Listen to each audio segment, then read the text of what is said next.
Muy buenas noches, gracias por su sintonía, gracias por acompañarnos en debate. Soy Eduardo Arévalo. Esta noche tenemos el gusto de recibir en los estudios al doctor Ángel Duarte, jefe del Departamento de Pediatría de la Universidad de El Salvador y también parte del staff de médicos del Hospital de Niño Benjamín Bloom, a quien le damos la más cordial bienvenida. Doctor, gracias por acompañarnos. Muy buenas noches, Eduardo. Es un gran gusto para mí estar aquí, especialmente hablando de un tema que, aunque quisiéramos olvidar, nunca nos deja y estará presente con nosotros durante mucho tiempo, aún en el futuro.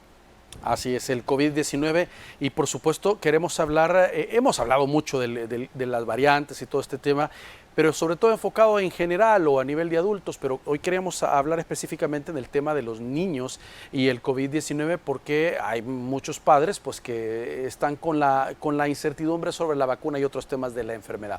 Doctor, ¿es importante o no, la primera pregunta, vacunar a los menores de edad contra el COVID-19? Es extremadamente importante, y no solo por la salud de los niños, principalmente por la salud de los abuelos.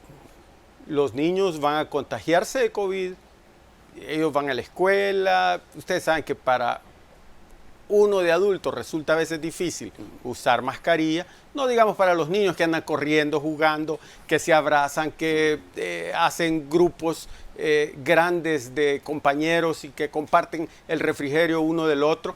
Eso es lo natural en los niños y no les vamos a privar de su infancia. Y no hay razón de hacerlo si usted decide vacunar a sus hijos. Pero al vacunar al niño no solo va a estar protegiéndolo a él, sino también, especialmente en nuestra sociedad, donde los abuelos tienen un papel preponderante en el cuidado de los niños. Si usted vacuna a su hijo, al mismo tiempo estará protegiendo a esos abuelitos que se librarán de contagiarse a través de los niños. ¿Cuál es el rango de edad idóneo para que un niño pueda ser calificado para aplicarle la vacuna contra el COVID-19? En nuestro país, en este momento, estamos listos para vacunar a todos los niños mayores de 5 años y queremos decirle que tenemos la mejor vacuna disponible. Está disponible la vacuna Pfizer.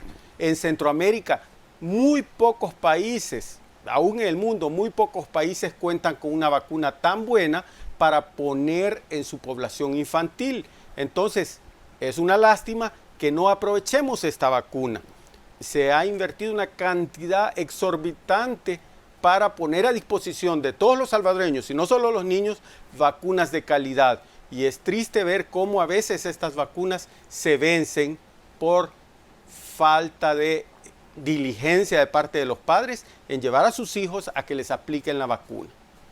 Ahora, desde el fin de semana ya en el megacentro de vacunación pues ya se ha dejado de aplicar, así como en también las que estaban destinadas para autoservicio, es decir, cuando llegaba en vehículo para vacunarse, no así en el hospital o también en las unidades periféricas y las que han sido destinadas por las autoridades. En su caso específico, en el Hospital Bloom, ¿los niños pueden continuar llegando y aplicar o tienen que buscar unidades de salud? El Hospital Bloom tiene las puertas abiertas para vacunar a todos los niños que deseen recibir esta vacuna. Pero también las unidades de salud tienen la vacuna disponible. Y este país puede salir adelante y puede alcanzar altas tasas de vacunación con todas las unidades de salud que hay.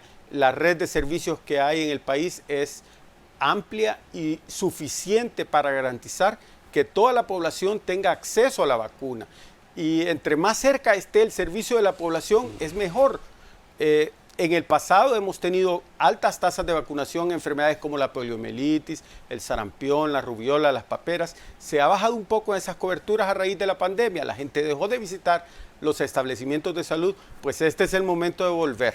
Este es el momento de volver y recibir la vacuna del COVID y todas aquellas otras que sus hijos y que ustedes mismos tengan pendientes. ¿Cuántas son las dosis recomendables para el caso de los niños? En el caso de los niños se está aplicando 2 dosis. Okay. Se aplica una dosis un día y un refuerzo de 3 semanas después. Los niños mayores de 11 años, los de 12 en adelante, ya está aprobado que reciban un refuerzo 5 meses después de la última dosis de la vacuna. Ahora, al principio se generó alguna incertidumbre, doctor, porque salían algunas publicaciones en redes sociales o alguien que decía, es una vacuna normal y la dividen a la mitad o hacen un porcentaje de la mezcla y eso es lo que va destinado a los niños. Y eso generó un poco de preocupación en los padres, de decir, no, eso no es lo que debe de ser, debe de haber una vacuna para niños. Le digo, en el momento en que todavía hasta a nivel internacional era poco conocido la forma de tratar la enfermedad en los menores. En un inicio hubo algunas personas que planteaban la posibilidad de aplicar la vacuna de esa manera. Sin embargo, debo decir que la vacuna Pfizer con que el país cuenta es la vacuna infantil. Okay. Esa vacuna tiene menor cantidad de componente antigénico contra el COVID, es decir, es una vacuna de potencia reducida, pero es la potencia justa y necesaria para los niños entre los 5 y los 12 años de edad. Así que, por favor, acudamos pronto a la unidad a ponérselas. Ahora, en el caso hay adultos que son antivacunas, otros que todavía están con esos temores de que dice que le van a implantar un chip y otro tipo de cosas que hacen que no tomen la decisión de acudir. Pero en el caso de los menores, voluntariamente no pueden ir por su rango de edad, no pueden tomar la decisión o ser absolutos en este caso. Es responsabilidad de los padres llevarlos y protegerlos por todo lo que hemos estado hablando. O sea, si un niño realmente se complica su estado de salud, no es que dice, no se puede decir, es que él decidió, es el padre que al final tomó la decisión. Exactamente, y usted ha tocado un punto muy importante, y es que la ley de protección a los menores en el país manda que los padres son responsables de cuidar a sus hijos en todos los aspectos, y la salud es uno de los puntos en donde se nos manda a cuidar a nuestros hijos. Médicamente se considera como maltrato infantil por negligencia el no cumplirle las vacunas a sus hijos en las épocas en que les corresponde. De modo que existe también una obligación legal de todos los padres. Pero no hablemos de obligaciones y deberes, no lo hagamos por la ruta fea, hagámoslo por la ruta del amor. Hombre, vacunar a su hijo contra el COVID es proteger su vida. Y como les decía, proteger la vida de aquellos que les rodea. Es ser un buen samaritano el tener a sus hijos vacunados, para que cuando vayan a las piñatas, a los cumpleaños, para que lleven una vida normal nuevamente. Pero no lo vamos a tirar a la normalidad sin protección, los vamos a tirar a la normalidad protegidos, garantizando que tanto ellos como los que les rodean, como los que los cuidan, estarán seguros contra el COVID. Doctor, en cuanto, digamos, a las sintomatología, porque eso es lo que a alguna gente le preocupa, que dice que le duele el brazo, que le da un poco de calentura después de aplicarse, por lo menos a nivel de redes sociales, a nivel de medios de comunicación, a nivel de entidades gremiales de médicos, no se ha conocido de casos de menores que presenten algún tipo de problema. Y si hay, es una minoría como para que la gente tenga temor y diga, no, es que yo lo protejo al niño y no quiero que sufra algún problema. Más complicado puede ser su caso si no lo vacuna. Exactamente. Yo quiero decirle, yo trabajo en el Hospital de Niños Benjamín Bloom y precisamente en el servicio donde yo trabajo se ingresan los pacientes que presentan complicaciones vacunales. Y no hemos recibido ningún paciente que se catalogue como complicación por vacuna contra el COVID-19.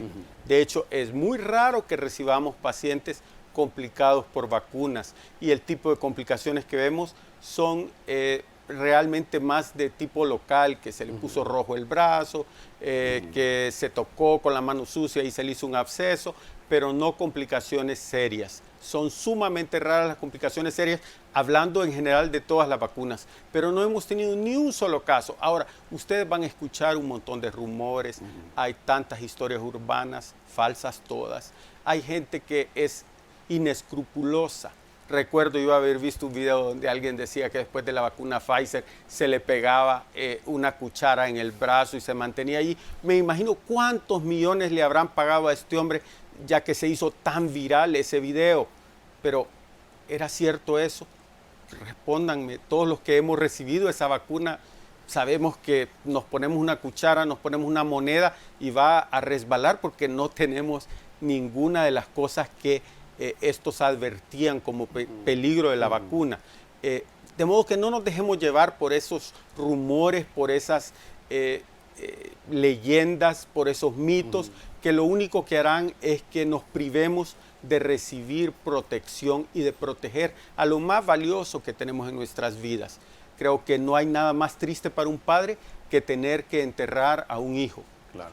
Y ojalá no vaya a suceder esto con alguno de los que nos escuchan esta noche, que por reticencia a vacunarse vayan a tener después que lamentar, y no digamos un entierro. El COVID en los niños es bastante benigno y las muertes son pocas, pero sí una hospitalización severa, o tal vez sí tengamos que lamentar la muerte del abuelito que cuidaba o de la abuelita que cuidaba a su hijo. Ahora, doctor, si bien la enfermedad, el COVID-19, es benigno en este momento con los menores por su sistema inmunológico y que se recuperan más rápido, de repente alguna variante de la enfermedad podría cambiar el escenario y empezar a generar algún tipo de complicación mayor para ellos. Por eso es importante que tengan esa protección. Eso es totalmente cierto, porque aunque no sea la misma variable, si en el futuro tuviéramos una variable que ataque a los niños severamente, el tener protección contra la enfermedad garantizará que el cuadro futuro será menos grave que el cuadro actual. Y esa es una gran ventaja. De hecho, si ustedes se fijan, las grandes potencias inmunizan contra la influenza todos los años a su población. ¿Por qué? Porque ellos saben que el virus de la influenza puede ser utilizado como arma biológica y cualquier persona demente puede tratar de inducir una modificación a ese virus y usarlo como arma biológica y diseminarlo por el mundo y matar millones de personas. Entonces, pero saben, todas las potencias saben que si inmunizan a su población contra esa vacuna, contra esa enfermedad, van a tener a esa población protegida y tendrá inmunidad parcial aún contra una vacuna, contra una enfermedad que sea grave y que sea modificada y que sea un arma biológica. Entonces, lo mismo pasa con el COVID. Vacunarlo ahorita con la cepa actual garantizará que en el futuro los cuadros sean menos graves. Muy bien. Tenemos que hacer una pausa. Por favor, acompáñenos. Ya regresamos.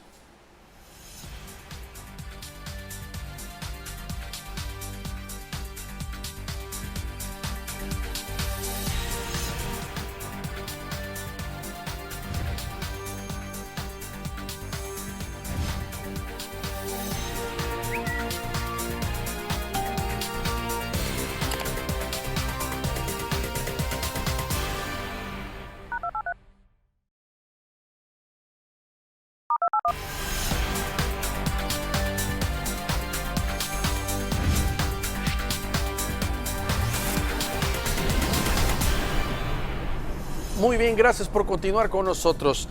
Doctor, hablábamos del rango de edad de los menores a vacunar, pero ¿qué hay de aquellos que no están en ese rango, que son menores y que se pueden contagiar?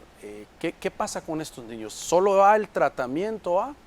Sí, y como decimos, para ellos afortunadamente la oportunidad de enfermarse es mucho menor. Correcto. Todavía nos queda un grupo de riesgo grande, que es aquellos niños que van a las guarderías y que pueden ser menores de estas edades. Yo imagino que el gobierno irá extendiendo la edad de vacunación, así como lo hizo con los adultos, que empezó con los de más alto riesgo y fue después hacia los de menos riesgo. Y va a haber, imagino yo, oportunidad de vacunar a los menores, puesto que ahorita hay que decir que la vacuna de Pfizer es tan segura que el CDC de Atlanta, el Centro de Control de las Enfermedades Transmisibles de Atlanta, que está conformado por un panel de expertos y que toman decisiones basados en información científica, en información comprobada, el CDC ha aprobado el uso de la vacuna Pfizer a partir del 6º mes de edad.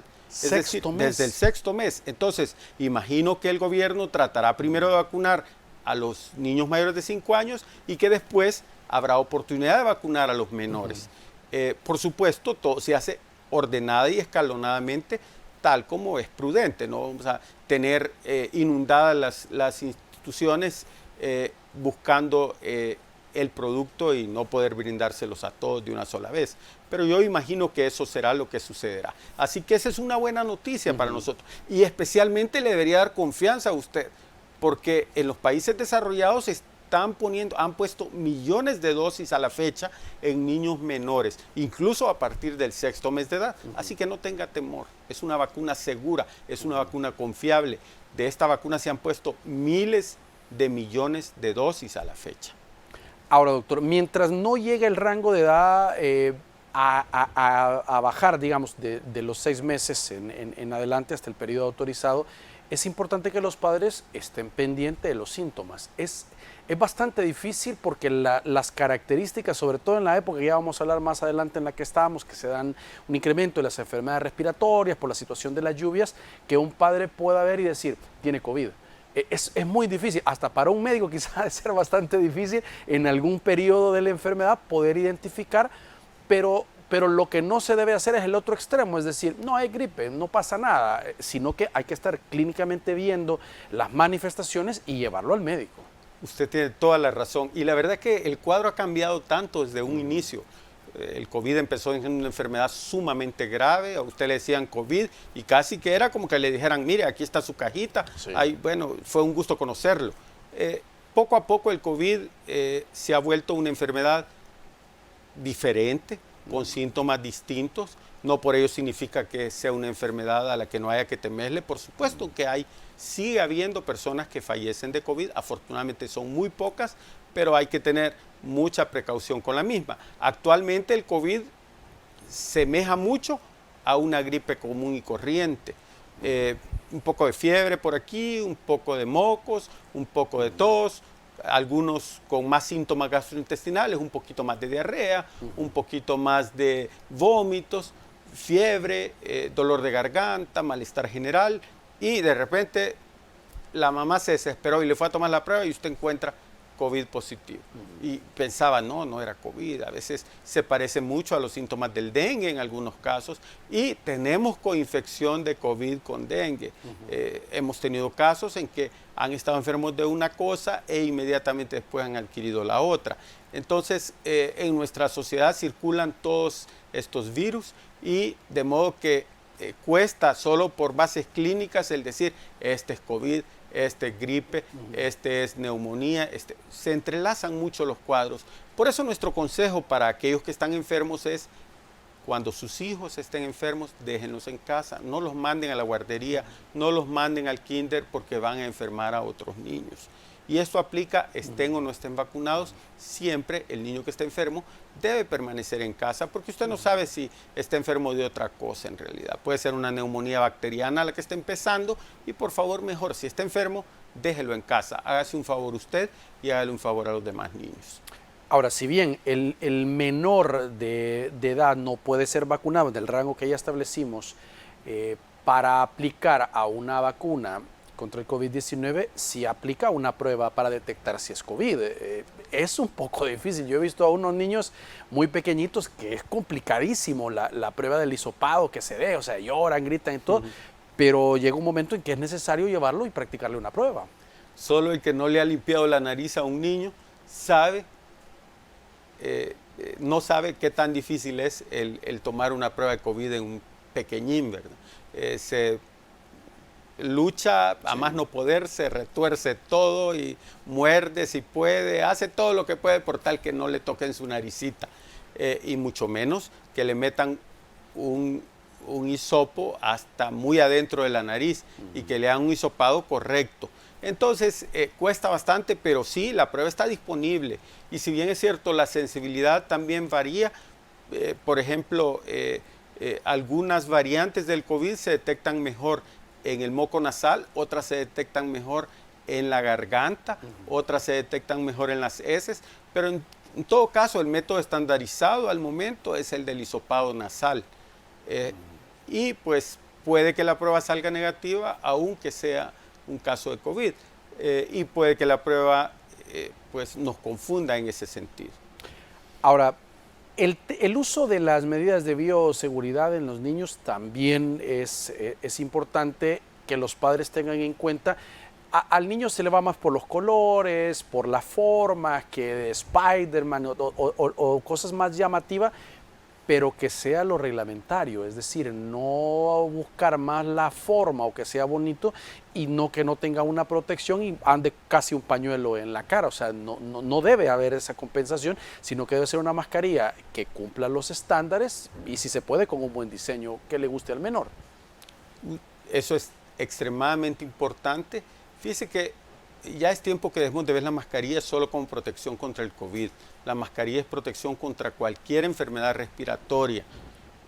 Si nos damos cuenta, pues los niños infectados con enfermedades en los kinders y guarderías desde que comenzó el uso obligatorio de la mascarilla son mucho menos que los que eran antes. Entonces, esto obedece al uso correcto. A mí me llama la atención ver en mi consultorio algunos niños pequeñitos que son tan disciplinados para usar su mascarilla. Y cuando los veo digo, este debe tener una mamá o un papá o una maestra que de verdad le ha enseñado la importancia del uso correcto de la mascarilla. Y hay niños que os piden, vaya mami, póngame la mascarilla otra vez después que uno le ha revisado su boquita. Hay niños que evitan tocarse la mascarilla. Hay pacientes que incluso llaman la atención de sus padres y le dicen, mamá, andas mal puesta la mascarilla. Y la mamá se sonroja y pues se la coloca bien. Entonces, es importante que aprendamos y que enseñemos a nuestros hijos que la mascarilla seguirá siendo útil por mucho tiempo. En los países asiáticos, que no es la primera vez que enfrentan un virus letal, es común encontrar en las calles a gente usando mascarilla. Aún antes de la pandemia eso era común. En los aeropuertos veía a la gente viajando con mascarilla, pero es porque ya tenían la experiencia. Nosotros que ya sufrimos esto, ojalá y quedemos entrenados para tratar de usar la mascarilla en las situaciones de riesgo, especialmente cuando estamos en lugares donde hay aglomeración de personas.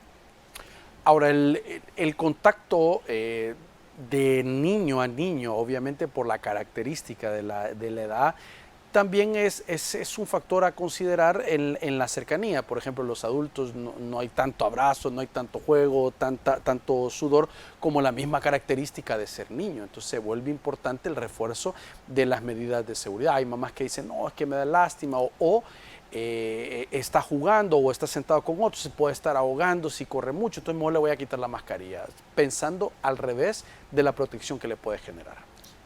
En realidad, usted ha descrito muchas de las cosas que las mamás temen y que creen.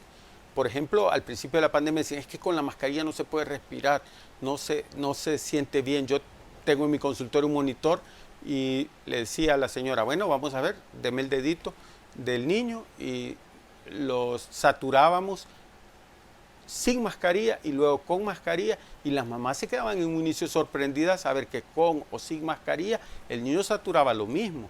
Es decir, las mascarillas no impiden que usted se oxigene bien. Y usted puede usar mascarilla, a no ser que va a hacer un sprint de 100 metros planos y va a correr, pues sí, ahí quítese la mascarilla, va a sentir que le falta el aire si la está usando. Pero de lo contrario, para actividades normales, la mascarilla no interfiere en nada con el diario vivir y los niños deberían aprender esto. Así que los niños que son tan propensos a expresar su cariño corporalmente, abrazándose, que de repente hacen buruca, que juegan de tocarse, de mica, bueno, ojalá sigan jugando esto y no solo con las pantallas, porque sí que nos preocupan las pantallas y el uso indiscriminado en niños, pero si ellos tienen juego en el que interactúan unos con otros, es muy probable que se expongan a enfermarse. De ahí la importancia de que sigan usando el lavado apropiado de manos y que también usen la mascarilla. Y ojo, preparen con cuidado los refrigerios pensando en que lo más probable es que su hijo va a llegar y va a compartir o a intercambiar su refrigerio. Así que por el bien del vecinito, por el bien del compañerito, prepare un buen refrigerio, un refrigerio saludable, un refrigerio sano e higiénico para que el vecinito que reciba lo que usted con tanto amor le hizo a su hijo, no se vaya a enfermar. Hay unas, no sé si son mitos o qué, yo he escuchado a gente que dice, no ocupes el alcohol gel no le pongas al niño en la lonchera porque de repente le pegue el sol y puede agarrar fuego o puede generarle una explosión, o en los carros no hay que dejarlo porque también puede generar problemas. ¿Es cierto o no es cierto esto? ¿Se le puede poner a un niño que va a estar expuesto al sol, por ejemplo, en una lonchera, un botecito para que lo pueda portar? No hay ningún problema, ningún peligro si el niño sabe usar el alcohol gel. Ya me preocuparía más que se lo fuera a tragar o a tomar, más que se vaya a combustionar. Además, la combustión del alcohol alcanza unas temperaturas extremadamente bajas. Recuerdo cuando era estudiante y encendíamos unas bolitas de algodón con alcohol y veíamos que se podían sostener sobre las manos porque la temperatura que alcanzaban no era tan alta. Así que es poco probable que el alcohol gel vaya a causar problemas.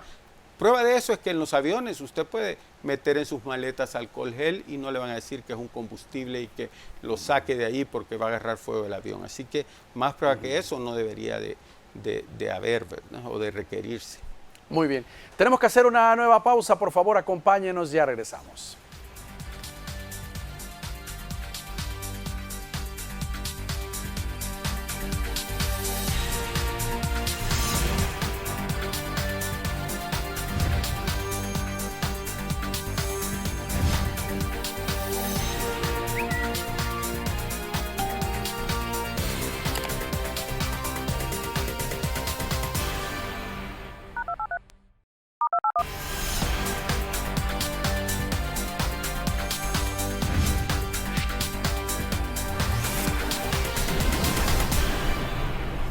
Muy bien, gracias por continuar con nosotros. Doctor, viene un debate quizás al interior del Ministerio de Educación sobre las condiciones para el próximo año, porque está el grupo que dice, no, yo no mando a mi hijo se mantiene en clases semipresenciales porque a mí todavía me da riesgo, y está el otro que ya mandamos, pues me incluyo ahí, con las medidas de protección para recibir clases, porque está ese debate del tema del aprendizaje versus la salud.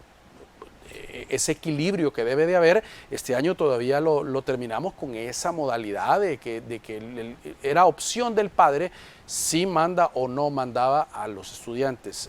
La educación deberá decidir si es que comenzamos así el próximo año o ya se vuelve presencial con medidas de bioseguridad a los estudiantes. Esa es una pregunta difícil de contestar, pero al mismo tiempo hay algunos puntos muy fuertes que nos permiten dar una recomendación estrictamente profesional en este aspecto. Como usted dijo, yo trabajo como profesor también en la universidad y definitivamente hemos visto un deterioro en el nivel de aprendizaje de los alumnos que se han formado de modo virtual. La modalidad virtual tiene unas ventajas enormes en varios aspectos y creo que desde hoy siempre formará parte de la educación porque hay actividades que virtualmente se realizan mejor. Sin embargo, se ha deteriorado mucho el nivel de aprendizaje.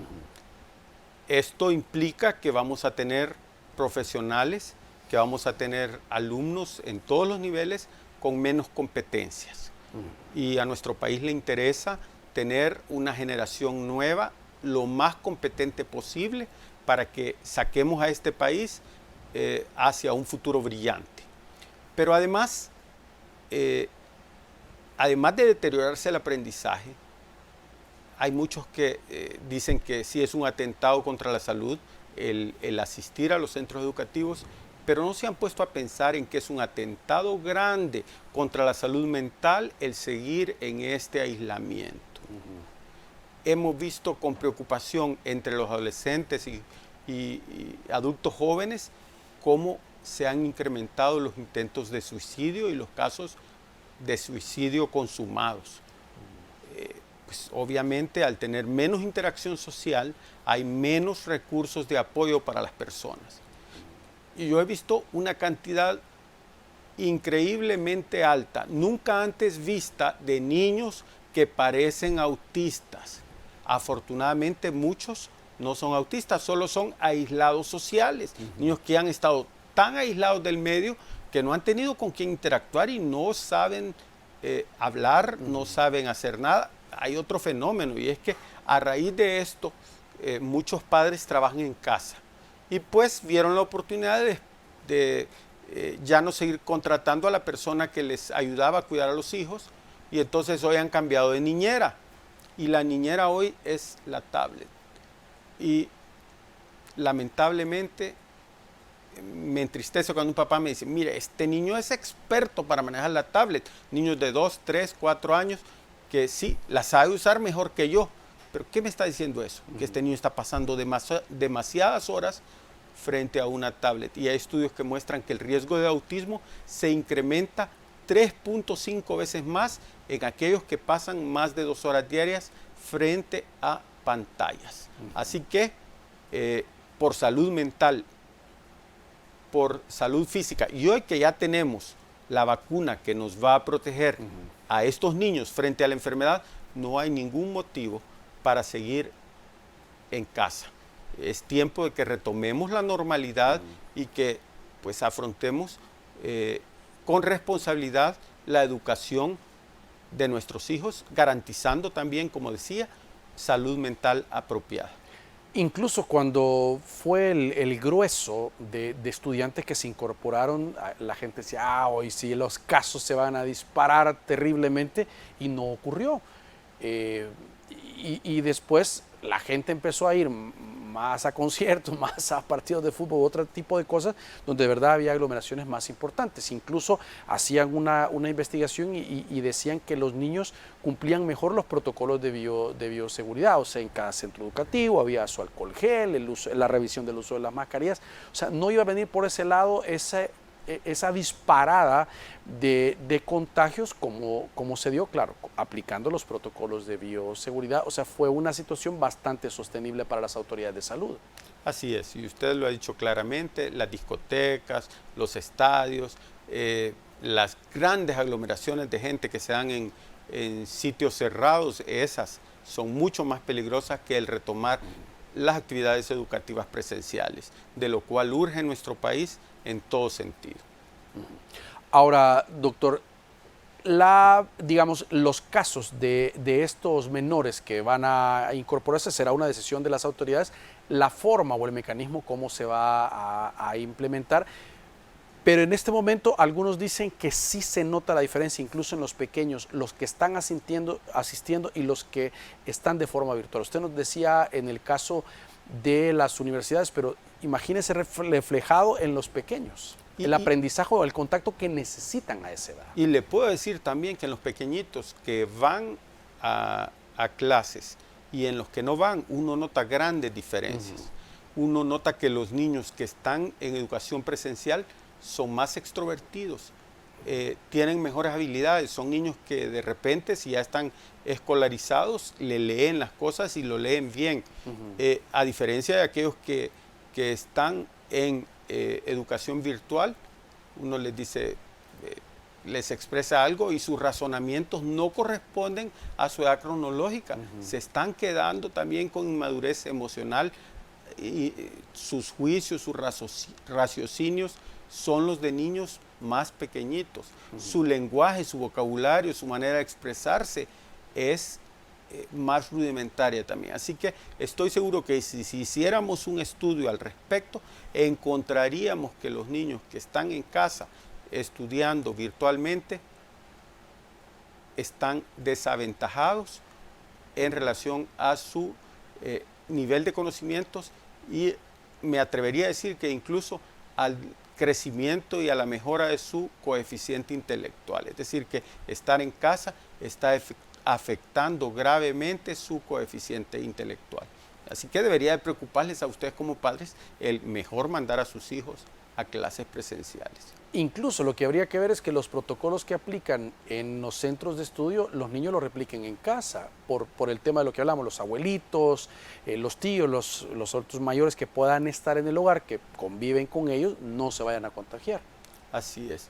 Y fíjese que en realidad hay que decir también que el número de casos de COVID ha disminuido dramáticamente, y este mes los casos que hemos visto se cuentan con los dedos de las manos. Cuando hace 3 meses veíamos una nueva espiral, Y esto es algo al que debemos de acostumbrarnos. Y yo estoy seguro que las autoridades educativas tendrán la flexibilidad de cambiar las recomendaciones cuando la situación lo amerite. Pero si no aprovechamos hoy que estamos en baja para que los niños se escolaricen adecuadamente, después lo lamentaremos cuando veamos que han perdido muchos años de formación y que no han adquirido las aptitudes que su nivel académico establece. Hablamos de la mascarilla, pero también el lavado de manos ha sido un factor importante para la reducción, como usted mencionaba en el segmento anterior, para otro tipo de enfermedades que usualmente en esta temporada también los niños registran. Es decir, algunos dicen, esa es una práctica que llegó y que debe quedarse. Así es una bendición el que hoy casi en todos los centros comerciales usted encuentra alcohol gel para desinfectarse fácilmente las manos. No necesita ir hasta el baño para sanitizarse, especialmente a un baño donde quizás quien iba saliendo estaba enfermo del estómago y acaba de tocar el grifo. Entonces, hay una gran oportunidad de limpiarnos las manos, hemos aprendido a guardar distanciamiento social. Hoy si usted va a cualquier parte donde vaya y estornuda, toda la gente se le aleja, ¿verdad? Toda la gente. Y eso es bueno que hayamos aprendido esto y que el que esté estornudando, pues que se avergüence y que mejor se quede en su casa. No tiene nada que hacer en lugares donde va a poner en riesgo la salud de otros. Ahora, el uso de la mascarilla y estas medidas de protección, doctor, va para larga data, es decir, no estamos a la vuelta de la esquina o decir al cierre del año, que de repente vayan a decir, bueno, ya no se va a usar mascarilla ni alcohol gel, o sea, va para mucho más tiempo. Bueno, recuerde usted que el gobierno retiró la obligatoriedad del uso de mascarilla hace varios meses. Sí. Y yo pensé en ese momento, en un primer momento dije, ay no, ya toda la gente va a andar sin mascarilla. Me alegra ver que eso no es así. Todavía hay muchas personas que en los lugares públicos utilizan mascarilla, en los lugares donde se sienten en riesgo.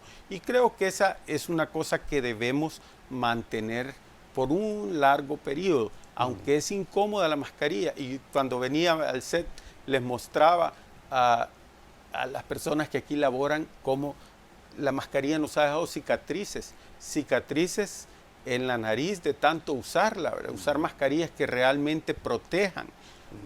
Pero francamente, yo soy un firme creyente en el poder protector de la mascarilla, en el poder protector del lavado de manos, en el poder protector del distanciamiento social, y digo, no solo contra COVID, contra todas las otras enfermedades diarreicas y respiratorias. Ahora, la vacunación no se cambia por las medidas de protección, es decir, no se vale decir, yo ya estoy vacunado, entonces ya no tengo que usar mascarilla ni alcohol gel o viceversa. No, mire, yo aplico estrictamente los protocolos, entonces no necesito vacunarme. Son las dos cosas. Así es, creo que son puntos de vista extremadamente estrechos quien cree de esta manera, porque ninguna vacuna es 100% efectiva para proteger contra una enfermedad. Todas tienen tasas del 98, 99%. No sabe usted si usted es el 1% que quedó sin protección. Y por otro lado, tampoco las medidas de distanciamiento social y de higiene y autoprotección son suficientes para evitar el contagio. Es una mezcla. Es la mezcla de ambas la que le da más seguridad, más protección. Ahora, por supuesto que esta es una decisión personal y pues a mí me alegra ver que la población salvadoreña es hoy mucho más prudente que lo que era antes y que ama su salud, ama su felicidad y que pues la única manera de estar sanos y ser felices es protegiéndonos. Y para protegernos necesitamos ambas cosas: mascarilla, alcohol gel, distanciamiento, vacuna. Todo eso necesitamos para estar seguros. Así que ojalá que sigamos con estos hábitos por muchos años. Muy bien, vamos a hacer una nueva pausa. Por favor, acompáñenos, ya regresamos.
Muy bien, gracias por continuar con nosotros.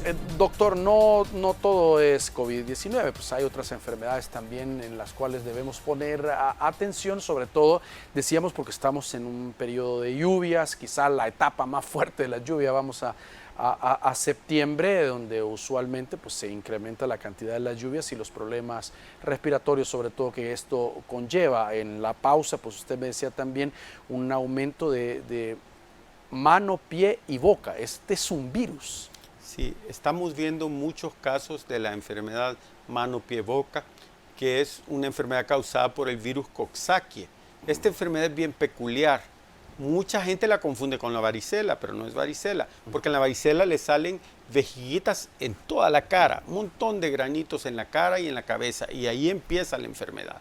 En cambio, en el mano, pie, boca, las palmas, las plantas de los pies y el interior de la boca se llenan de vejiguitas, que son más pequeñitas que las de varicela, pero tienen líquido.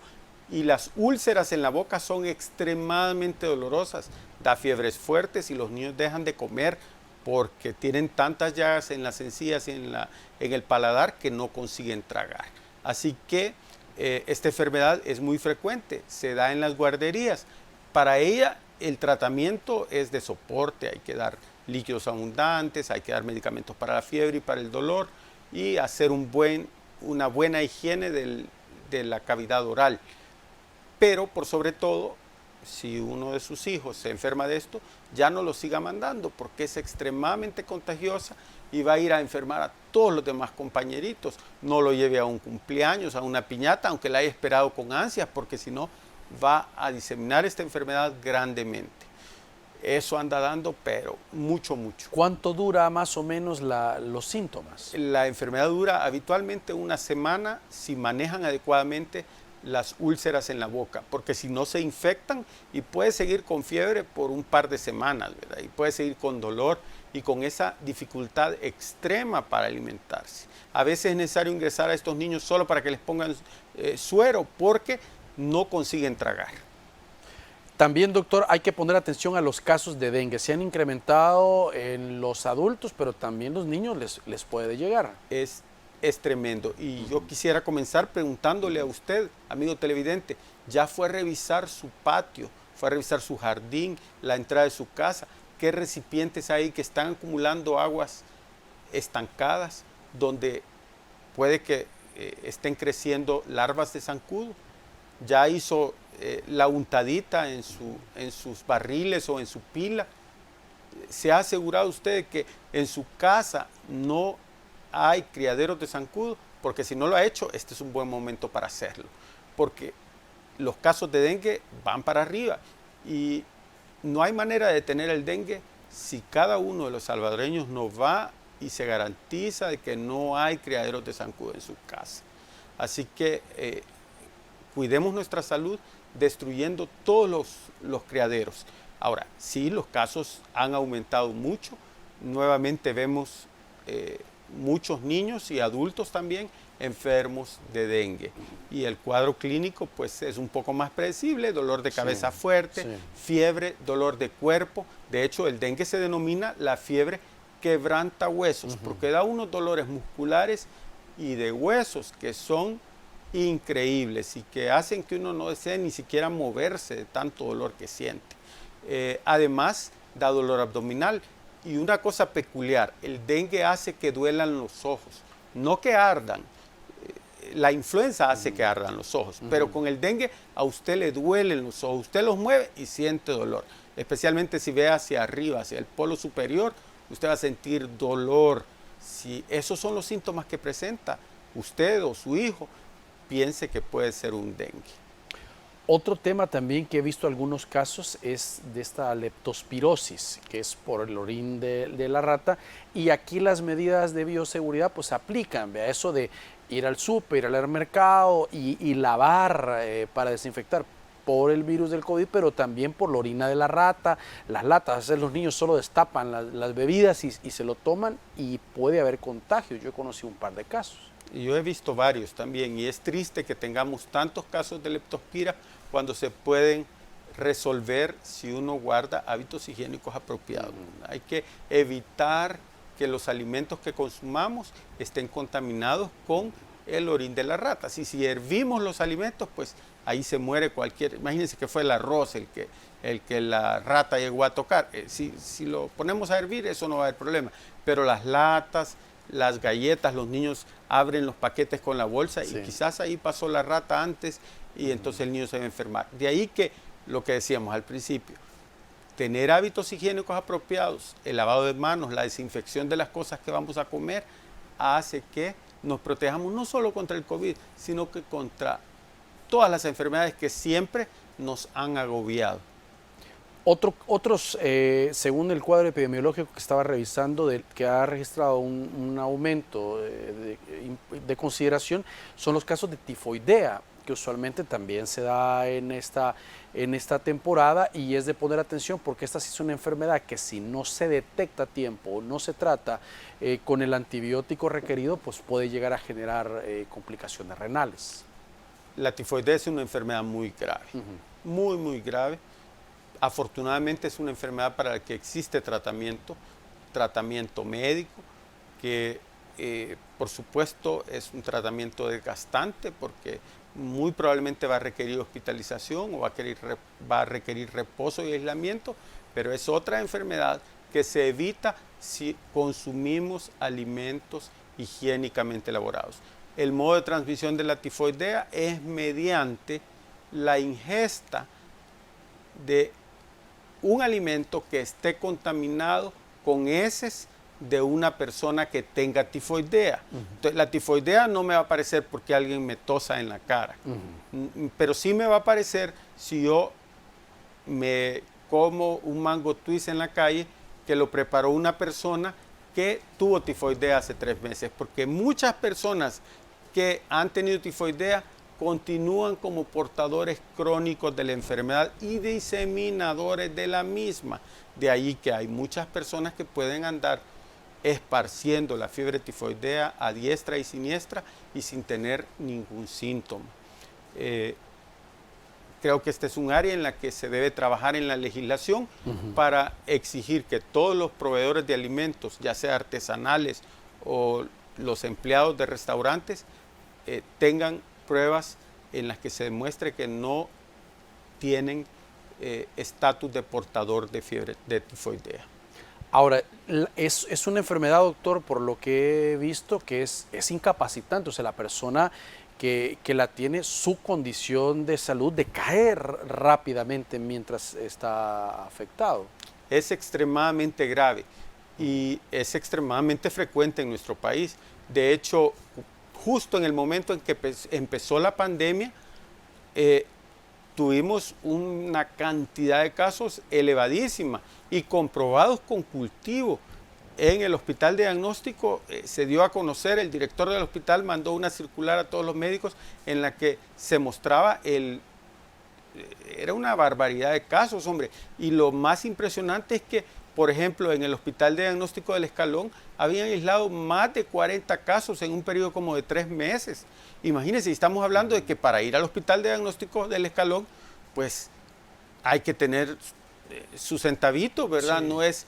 No es el lugar más barato del país. Es decir, que ahí va gente que uno espera que consuman agua higienizada, agua potable, que consuman alimentos de mejor calidad. Y aún así teníamos en ese momento estas tasas tan altas de tifoidea, que afortunadamente por la adopción del resto de medidas higiénicas, pues los casos bajaron, ¿verdad? Entonces, otra vez volvemos a lo mismo, lavarse las manos, tener el alcohol gel, usar la mascarilla, guardar el distanciamiento social, nos van a librar de no solo del COVID, sino de todas las otras enfermedades que acechan a nuestro pobre paisito.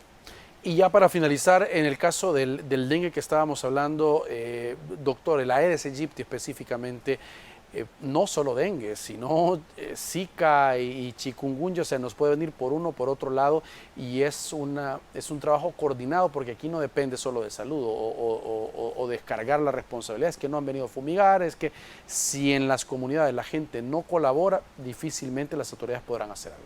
Así es, y yo creo que en todas las enfermedades, hombre, el gobierno hace una parte, pero la parte principal la tengo que hacer yo. El garante de mi salud soy yo.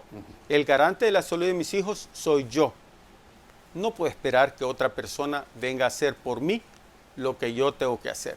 Yo soy quien debe ir y botar todos los recipientes que acumulan agua. Yo soy quien tiene que asegurarse que en mi casa se hierve el agua para consumo humano.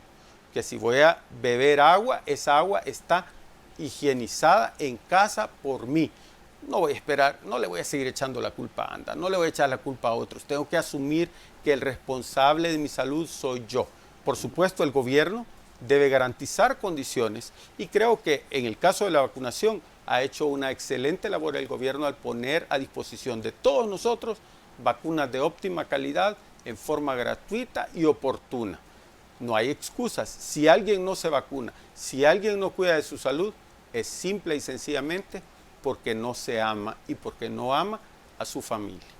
Muy bien, doctor. Gracias por acompañarnos esta noche y compartir su conocimiento con los televidentes. Muchas gracias a usted por invitarme. Pasen buenas noches. Y gracias a ustedes por su sintonía. Por favor, que descansen. Su cita con nosotros el día de mañana. Les esperamos.